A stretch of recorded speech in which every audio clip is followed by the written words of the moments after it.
Welcome back to Strange Form. Today we will be reviewing my largest figure yet, NECA's life-size Bride of Chucky figure. Set between the Trick or Treat Studios Good Guy doll box and the original shipper box it came in, you can see that the NECA version is the same width but slightly taller. Because of the sheer size of this studio-destroying figure, this one is going to be a little bit of a challenge to review. But I will do my best. Excuse me, I will be needing this for a moment. Don't worry, you can have it back when the review is finished.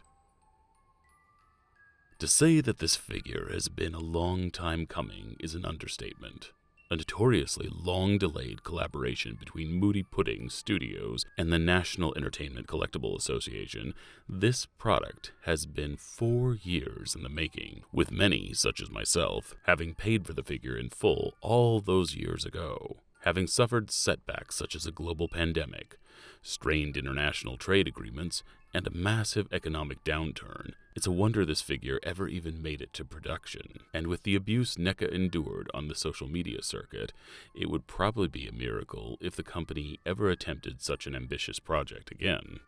Now, with the figure unwrapped, you can see how similar and how different the Good Guy package design is to the Trick or Treat Studios counterpart. The NECA package is a little larger, with a thicker cardboard and a burnt, blood-spattered, beat-up design. And as the camera light shows, the NECA box is a decidedly more flat print. Looking at these, it's almost like one of those spot the difference games. Out of the box, I became immediately concerned that I was going to have to call Ashley Williams, as it looks like Chucky may have mixed up a Kandarian spell with his regular voodoo chant. But after a minute, he was back to his old self. Freeing Charles from his packaging was a simple matter of untying 4 twisty ties, one at the neck, one at the waist, and 2 at the feet. After everything is untied, the plastic molding can be lifted off of his face, and now he's ready to terrorize the children in your neighborhood. Out of the package, the first thing I am struck by is just how meticulous the paint applications are. This figure is definitely not normal NECA fare. Nothing against the company, but the paint is definitely hit and miss on a lot of their figures. From the weathering and distressing of the outfit, to the wet look and the bloodied cracks and crevices being held together by staples, all the way down to the airbrushed contouring around the face, this figure feels more like a sideshow statue than a Target Entertainment Collectibles shelf warmer. Though the hair is going to need some styling before he's ready for any serious photo shoots. But know this, brush lightly, as this figure might be one that's prone to balding. The eyes feel like either a very heavy plastic or glass, and turn independently of one another. To get them into position, you rotate them with your fingers.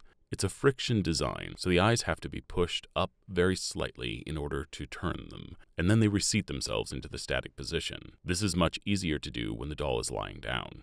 What blows me away about this figure is that it actually looks like Chucky. This is truly the closest any mass production figure, large or small, has come to reproducing the Lakeshore Strangler's iconic look. It's not 100% film accurate, but it's as close as I have seen from NECA or Trick or Treat Studios. As a matter of fact, when I was searching for photos of this figure online, I accidentally clicked on several film production stills, thinking they were the figure. Now don't get me wrong, I love the Trick or Treat Studios Good Guy doll, but chose this one over their Seed of Chucky figure because, well, to me, he looks like Jay Leno.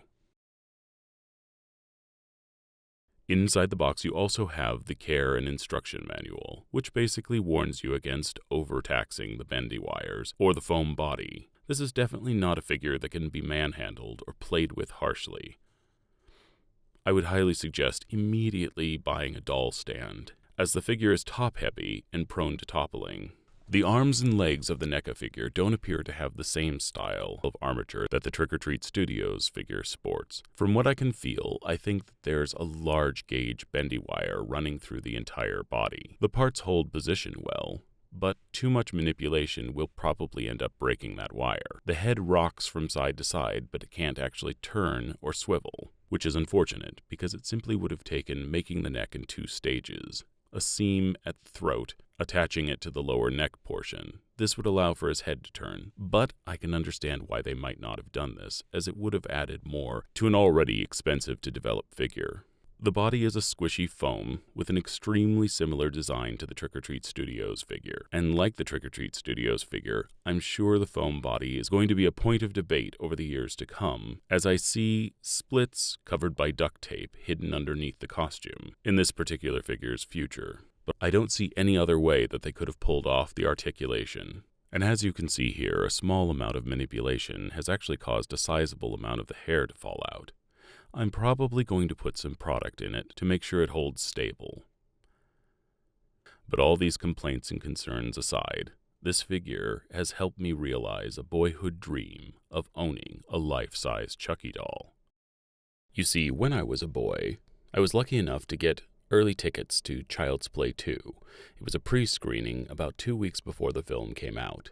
And at this pre-screening, they gave us bumper stickers and some other little knickknacks. But at the opening, someone came out and tossed Chucky dolls into the audience. Now, these were small, Garfield-style Windows suction cup Chucky dolls. They weren't anywhere near life-sized. But this was before NECA. This was before any company was producing toys of horror figures. And I wanted one of these so bad. Now, you can get these now on eBay for just a couple bucks. But back then, it started a lifelong search for a Chucky doll.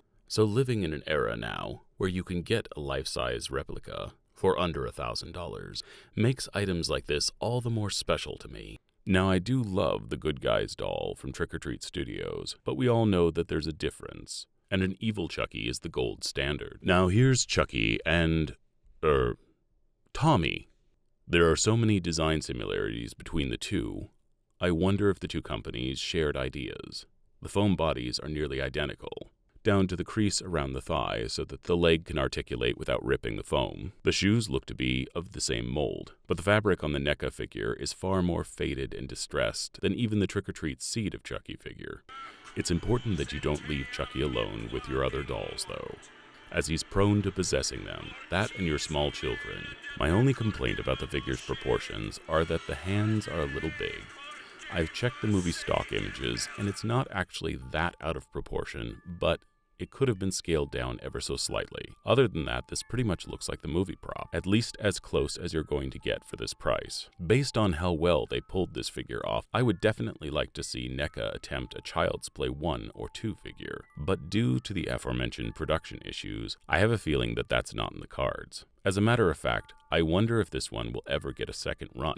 But I will say that I'm thankful that NECA did get these dolls out to the people who pre-ordered them. It would have been easy for the company to simply scrap the entire project and refund everyone their money. So cheers, NECA, for doing the right thing, and providing quality at that.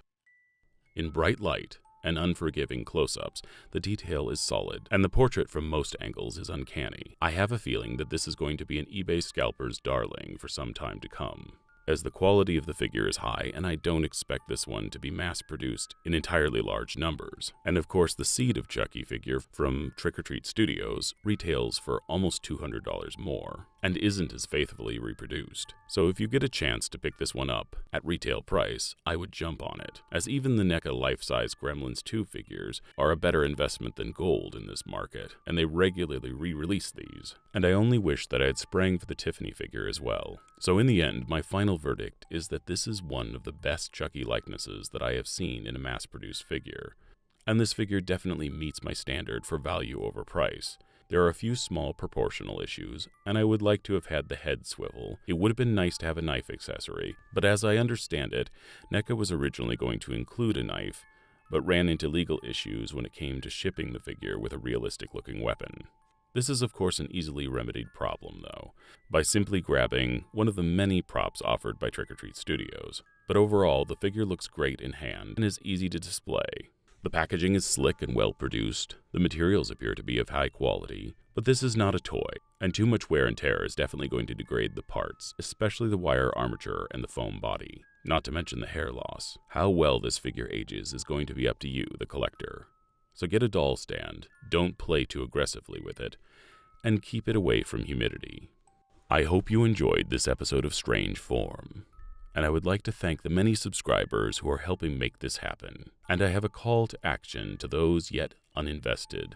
but still like the content. If you want to see it continue, hit that like button, share the video with friends and family, and maybe strangers you have tied up in the basement. And of course, subscribe. Because once you're in with us, you're here forever. And as always, remember, never stop collecting.